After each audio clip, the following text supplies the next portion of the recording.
Just about everyone's heard of the 5 love languages.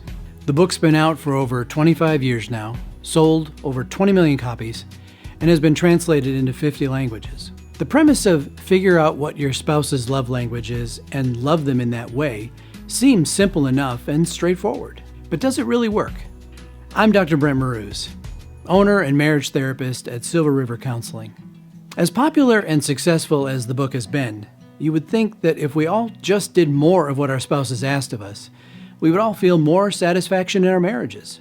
But we're not robots. And even if we were programmed to consistently apply a selected love language to our spouse, it wouldn't fix the broken areas in our marriage. We are much more complex than this approach either gives us credit for or holds us accountable to one another in our relationships.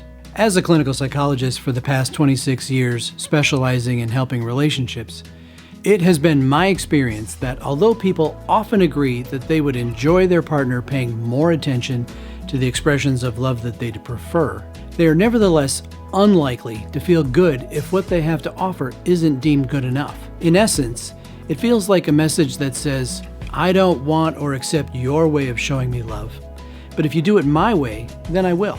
It's this kind of experience that may explain why 99% of the women that I work with who struggle with the 5 love languages approach do so because their husband's love language is exclusively physical affection, and theirs is, well, that and everything else. As humorous or ironic as this may sound, it reveals that most women are not happy to simply supply what feels like a demand wrapped up in a palliative term called a love language.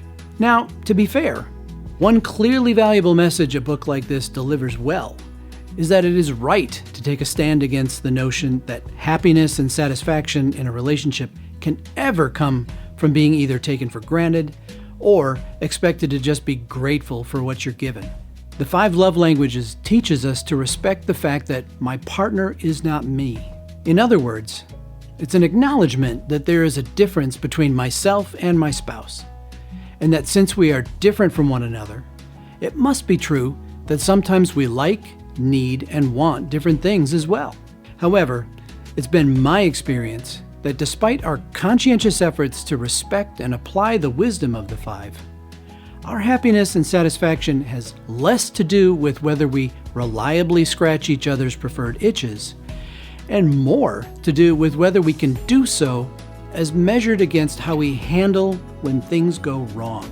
Unless we have training and practice, when we experience interpersonal conflict and lose our balance, we always fall down the same way. Our previous experiences in relationships, as well as our conflicts that occur along the way, have a major impact on how we learn to respond to conflict in our relationships today. So, for example, if my wife unknowingly triggers strong feelings of rejection simply because she doesn't wish to gratify a desire that I might have at that moment, or because she doesn't seem to value my own efforts to meet her needs, my automatic behavior will very likely be out of reaction to my memories, feelings, and responses associated with these kinds of happenings and emotions evoked from the past. If we've never previously experienced rejection, then it wouldn't likely ever be the first thing on our mind in the here and now. Alternatively, if we have all too much experience with it, rejection is the first thing on our minds, usually before we even consciously realize it, and we quickly superimpose our need to self-protect onto the present situation, and we lash out or seek to escape from it. So, while it is well and good to recognize that as adults, we are different people who sometimes need different things in order to feel loved by one another, ultimately, our success at applying the 5 love languages is dependent on whether or not we have the emotional bandwidth to recognize, tolerate, and resolve the negative emotions that arise when our partner's behavior triggers radioactive memories from some of our worst relationship experiences of our past. If you would like extra support in your relationship, I can help you both develop healthier communication patterns and guide your relationship to a deeper level of understanding and connection. If this is something you would like to explore, schedule an appointment today.